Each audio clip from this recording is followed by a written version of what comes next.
Good afternoon, I'm Lisa Honeywell. Coming up shortly on Win News, the Darling Downs maintain support for waterfront reform after the sacking of 15,000 wharfies. Police investigate where the charges will be laid after a bus and car collision in Toowoomba this morning. A man arrested over a stabbing incident which put his victim in intensive care. And in sport, failed Wheatwood gallopers get the chance to make amends in tonight's $10,000 Moroccan Beach handicap at Clifford Park. Details on those stories and more shortly on Win.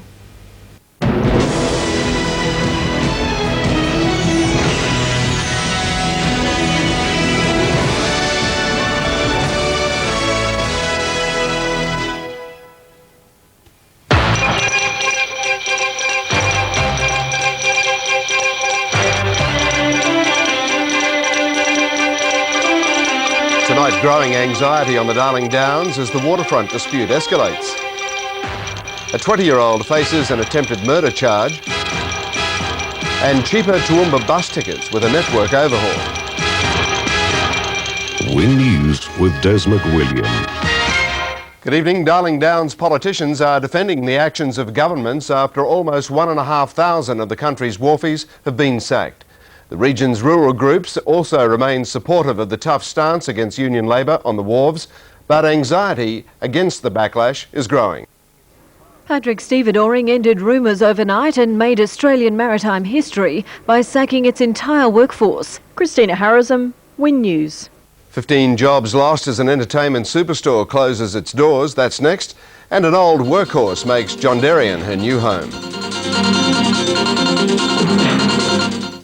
Tonight, a clever do-it-yourself storage box. I love it when a job comes together. An incredibly cheap window dress-up and making kids' bath time a fun time on Our House with Shell, 7:30 tonight on Win. And don't forget the Our House lift-out in Tuesday's Courier Mail.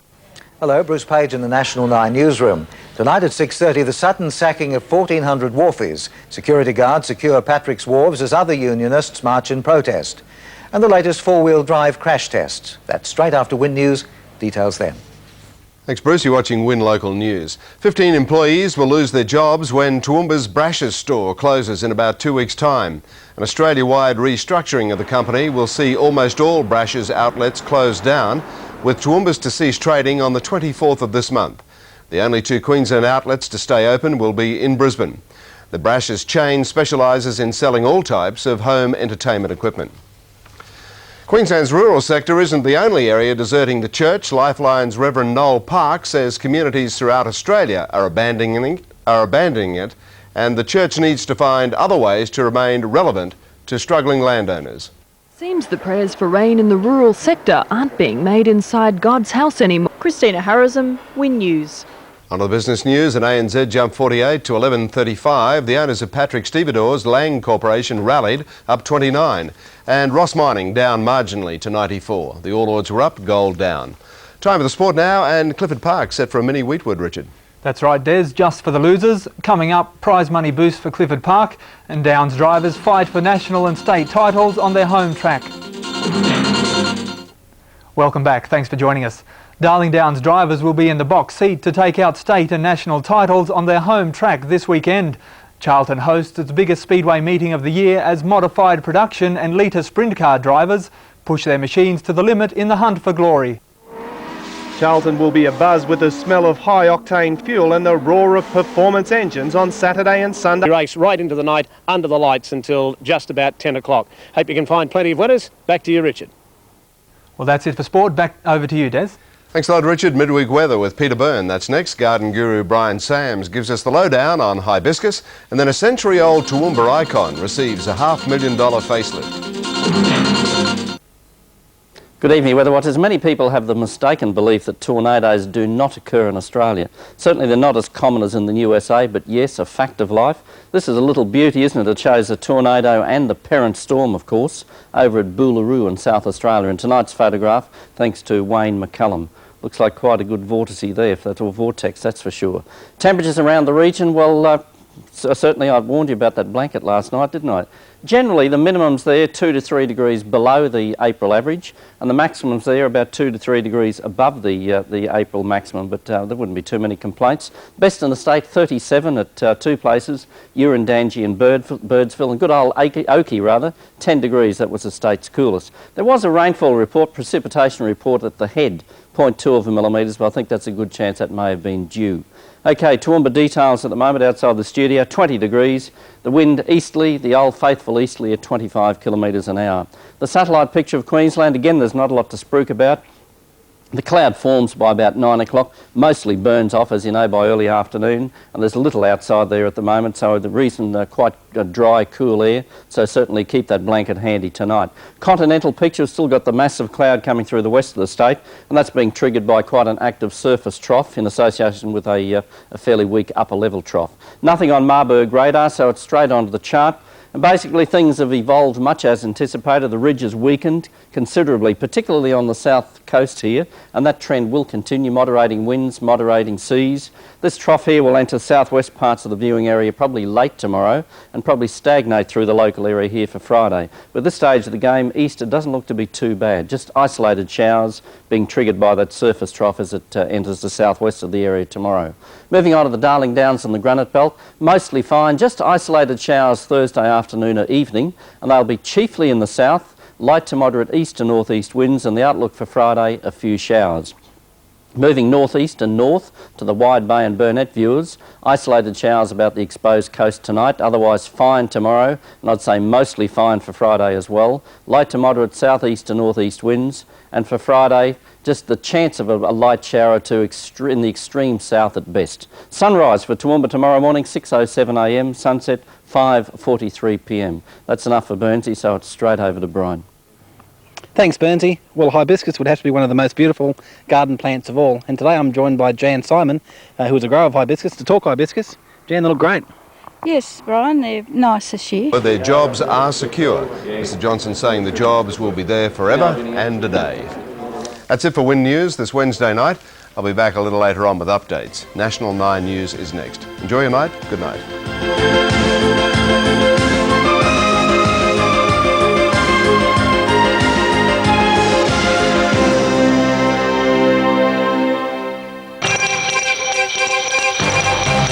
With Bruce Paige and Heather Foord, this is National 9 News.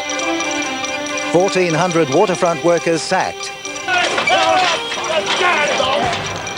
Security guards move in as unions threaten industrial war. Four-wheel drives, not as safe as we'd like to think. Good evening. We're reporting tonight from the Port of Brisbane, where sacked wharfies are maintaining their picket and their defiance. Around 1,400 were dismissed across the country last night, about 200 here in Brisbane. The wharfies have called on other unions to join a full-on industrial war. It was not a surprise attack, but its total success certainly was. 1 hour into their shift, the wharfies were outplanned and outplayed. They've been sacked, obviously, and it's a very distressing time, but the discipline is very good, and our resolution in this dispute will be seen through. Mick Carr, thank you. Thank you very much.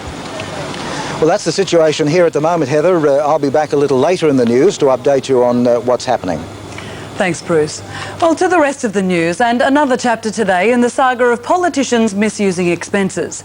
Former Senator Noel Crichton-Browne has pleaded guilty to 2 charges of rorting his entitlements. The Liberal power broker admitted taking a female companion on flights to Broome and Norfolk Island while claiming for official travel accompanied by his wife. Damien Ryan, National 9 News. In the news ahead, Queensland's deadly record of police chases and the silent victims of Asia's forest fires.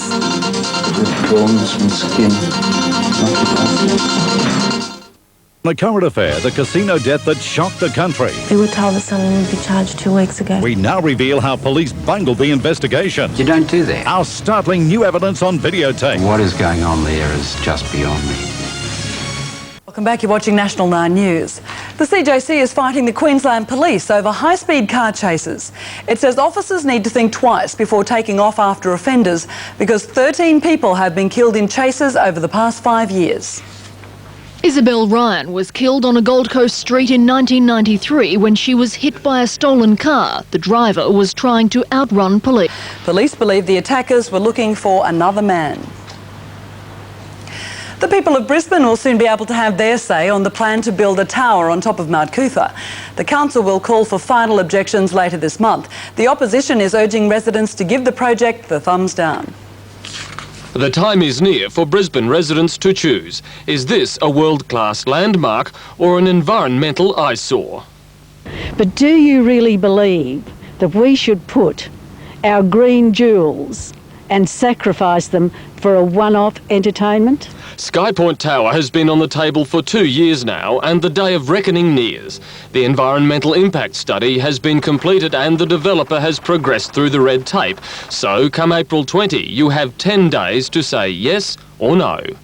I acknowledge that it's a reasonably short period of time, but on the other hand, we've already been through major preparatory work with this application. The project, estimated to cost $55 million to build, will be the highest observation tower in Australia if approved.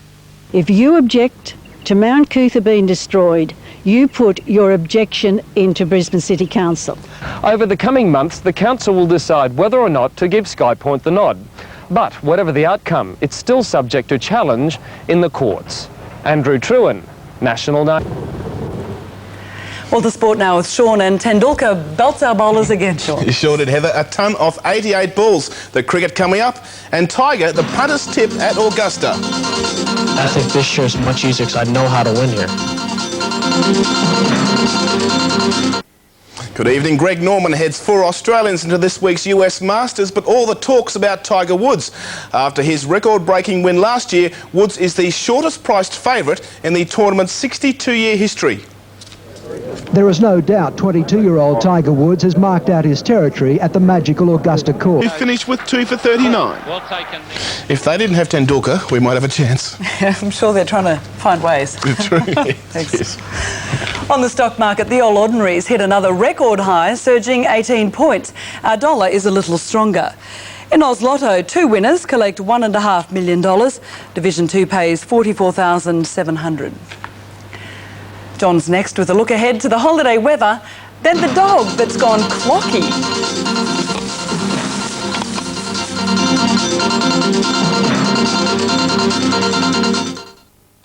News can break anywhere in the region at any time.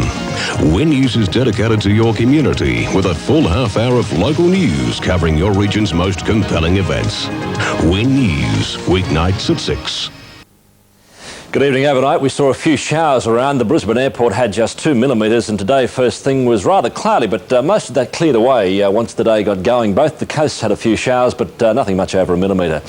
Today's temperatures, lows were near 18 and 19, 15 degrees for Ipswich, and highs ranged from 26 on the Gold Coast, 27 in Brisbane, 28 for Redcliffe, and 30 degrees for Ipswich. At the moment the barometer's 1,019 and rising, humidity 63%, and it's 23 degrees. We don't have any cloud to show you around the southeast corner. The cloud we had today is not significant enough to show up. Still a mostly fine day. So all in all at this stage, as I said, once we get through Friday, I think the long weekend is going to be very, very nice. Wonderful. It's the one weekend you don't want rain. That's right. Thanks, John. Well, now we'll go back to Bruce at the Port of Brisbane. Bruce, what's the latest on the situation there? Well, Heather, here at the picket line at Fisherman Islands, the sacked workers are settling in. They plan to maintain this protest just as long as it takes to get their jobs back. They have been heartened by news from the Federal Court this evening that the retrenchments have been stayed for a week. The general union movement at this stage is planning mass action for next month. And that's how it is here tonight, Heather. Thanks, Bruce. We'll keep following it with interest.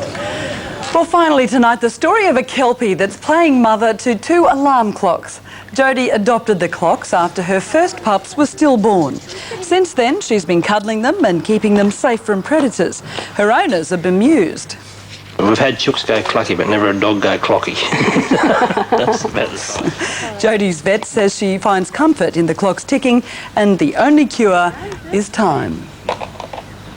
Wonderful. Oh, Jodie.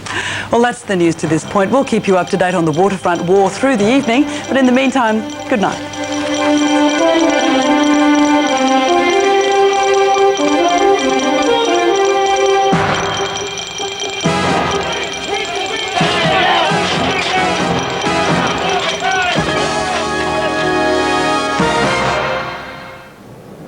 Thanks for joining us tonight. The lock gate here at Patrick's Dock, a symbol of the biggest industrial battle Australia has faced for many, many years, one that threatens to stop the whole country.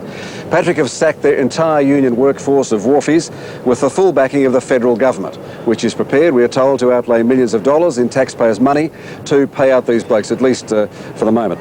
Union leader John Coombs is with us live tonight, as is the Industrial Relations Minister Peter Reith in Canberra. But first, Howard Gips with the background to what has been a momentous and chaotic day. The workers united will never be defeated!